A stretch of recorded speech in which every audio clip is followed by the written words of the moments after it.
I think one of the reasons I didn't go into it more deeply in the book is that we've just always been very much on the same page. But I do know that this can be a big sticking point for people, particularly if it's something that comes on later in the relationship. I've heard multiple stories of people breaking up over this issue.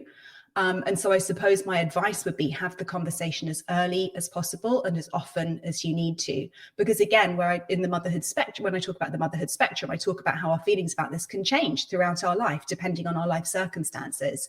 And so I think starting the conversation early, giving each other the permission to sort of change each other's minds, and just having the conversation frequently is a really good way to go. Because, and like I said, although Simon and I were on the same page early on, there were multiple points over the past 20 years where we have questioned it. And it's come up again even recently, even since the book came out. And I'm now 47, so it's very unlikely we're going to have a child, but we've still sort of touched in on it. And in fact, I think just even last night, he was like, maybe we should foster a kid. I mean, it's still something that we talk about, right?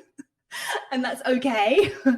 But yeah, I think having the conversation as early as possible, because it is a make or break. I've seen that multiple times. And what's been interesting is I've heard recently across the board, like unanimously, where it has been meant a couple breaking up. Among heterosexual couples, it is typically the man who wants to have a child and the woman who doesn't. And again, I think that just shines a light on how uneven the sort of gender division is in terms of child rearing. And I think that women are just much more aware of how much this is going to take over our lives and how much it's going to change our lives as a result of that inequality that still exists.